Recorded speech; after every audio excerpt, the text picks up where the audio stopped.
We're talking about health. Health is a funny word. I feel like these days it is just thrown around aimlessly, and it's a lot of times tied to profit. Health, something that's been on my mind lately. Decided to write down some of my thoughts about it. I've been getting a lot of compliments in public about uh, the way I look. I've lost a lot of weight, and I'm thankful for that. And I'm not here to tell you that I have the perfect solution.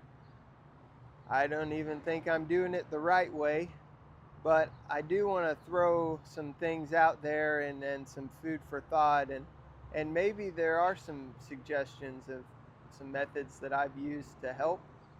Um, this My health journey started with trying to seek God's plan for my life.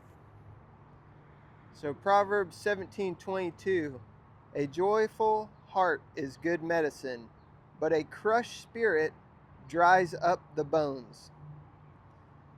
Seeking God's plan for my life, one of the most common things that I'm seeing is denying myself in order to say yes to God. You have to say no to yourself in order to say yes, and God take control. And that's been a tough struggle for me. I'm not gonna lie. Certain yeah, there's certain things in my life that have been a struggle and continue to be. And the biggest thing that's given me a stronghold is, hold on a second, I'm saying no to myself so that I can say yes to God and God's plan and what He has for my life. One thing to know is that nobody is perfect, but also a lot of people aren't speaking the truth. So you've got kind of two ends of the spectrum. A lot of people that, just like me, I don't have health all figured out. I don't have the best diet plan. I don't have all the knowledge that needs and of the nutrients that my body needs to sustain and to do better. Um, but I'm willing to speak up about the things that I know for a fact are not good, the things that I know have limited my life. And the first one, the nickname Cold Beer Bernier, right? This has followed me my whole wakeboarding career. When you say Colby over the microphone, it kind of sounds like cold beer. And thank you for that nickname. I'm stoked for that. But it also carried a stigma of about 25 pounds around my waist. My dad always said, man, what goes up must come down. That 20 pounds, that's your extra rotation. You're trying to add a 180 to a lot of your tricks. Well, there it is right there on your waistband. And wouldn't you know, it took almost a decade for me to really internalize that and believe it. But um, speaking the truth, one of the saddest facts is a lot of our corporations have put profits over people. A bunch of people in a conference room have decided, hey, our shareholders need to see that our business is growing. And then they completely forget about all of their customers and how they're changing ingredients or their marketing or the different techniques and strategies that they have could be detrimental to others' health. The food pyramid. This came out around about the time that I was born. They reinvented the food pyramid. And, if you remember that food pyramid at the very bottom, grains, wheats, all of breads were like a huge portion. I believe in bread. I love bread.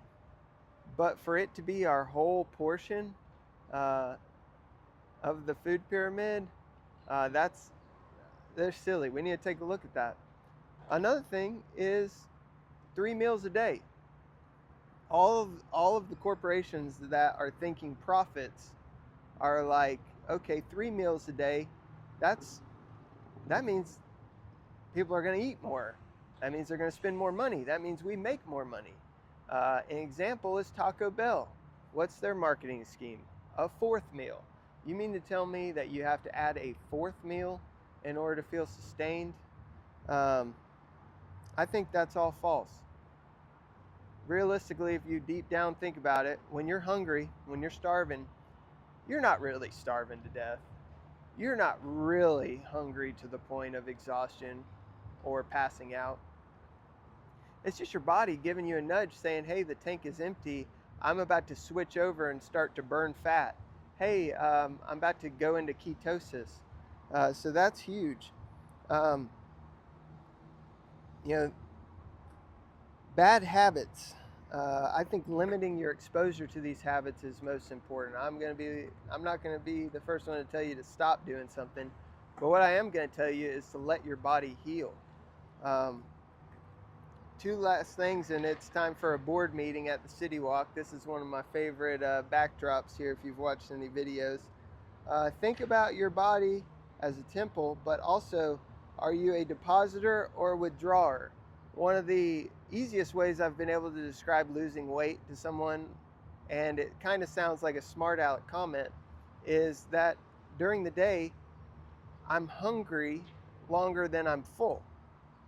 That automatically puts my body in a point where I'm burning fat and I'm not adding to the program.